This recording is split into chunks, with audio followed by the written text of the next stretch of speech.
Nang dahil wala akong trabaho kaya napag-isipan ko na mag-alaga muna ng manok para meron kaming pang-ulam at mapagkakitaan na rin. At ang dahil ka 42 days na ngayon kaya pag-isipan ko na i-dispose ko na ito. For this video kabaktas ay magbibinta nga pala ako ng manok ngayon. Nang dahil malayo ang lugar namin sa bayan kaya doon ko ito bibinta. At hindi na nga nagtagal ay dinala ko na ito papunta Buena Vista at ilagay ko na agad sa alat para hindi mamatay sila. 12 nga pala ang dinala ko ngayon. Para sa wala pang alam, dito nga pala sa Barangay Buena Vista ay dito kami nag-prepare ng aming mga dala bago kami umalis. Kaya marami ang tao dito dahil 5 barangay nga ang dumadaan dito. Dito na rin kami nag-i-snack at kumakain dahil nga may tindahan dito. At shoutout nga pala sa mga follower ko dito. Maraming salamat nga pala sa suportan ninyo sa mga taga-barangay Matalon, Barangay Kantotoog, Barangay Kabugaw, at pati na rin sa mga taga-barangay Gayundato. At nung matapos nga kami maghanda ng aming mga dala, umalis na kami kaagad. At pagdating ko naman doon sa Tabok ay doon ko rin nakita na nag-prepare na rin yung iba na may mga sledge. Ito nga pala ng mga sledge kung tawagin sa waray. Ito nga pala ang dinadala ng aming mga kalabaw. Ito ang ginagamit ng may mga kalabaw na kinakarga na kanilang mga dala. Nang dahil meron nga bumili ng manok kaya umukoy muna ako dito. Binintahan ko na kaagad para siya na lang ang magdala. Bali 2 piraso nga pala ang kanyang binili at inilagay na lang niya sa karton. At nang dahil nag-ayos pa nga mga kasama ko ng kanilang mga dala kaya naabutan na kami ng mga taga-barangay Gayundato. Kaya nauna na lang sila dahil medyo malayo pa sila kisa sa amin. Kahit mahirap nga pinagdadaanan namin dito pero itong isa talagang napaka-excited na may 2 Smart TV pa nadala. At hindi na rin nagtagal ay sumunod na rin kami sa kanila para mabawasan na namin itong walang katapusan niya pag binaktas ta. Mabibigat nga pala ang aming mga dala kaya mga 2 kilometro pa lang ay nagpahinga na. At habang nagpapahinga kami ay merong dumaan naman na taga Gayundato at napansin ko naman na talagang napakabigat ng kanyang dala. Gayundato pa ito.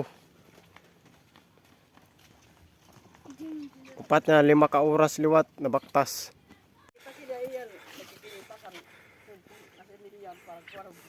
Pinandar mga pakaalat. Wala na kalabang congressman. Oo. Nilagyan pa sa pinto.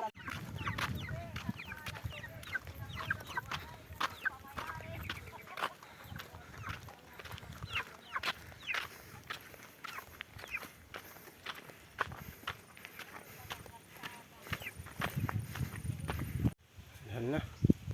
Korean na.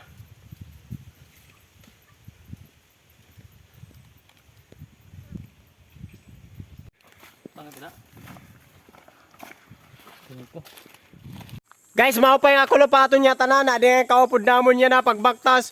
Ikagawa, di man ho sa ikagawa din na amon barangay. Kita niyo nagkakaulag yapon ni alat. O sa dilat nga o sa di man ho, natago. O duhang smart team man iya dara. Duhang smart team man iya dara ho. O shout out ha na ka nakagawad. At dito nga sa tuman hituro.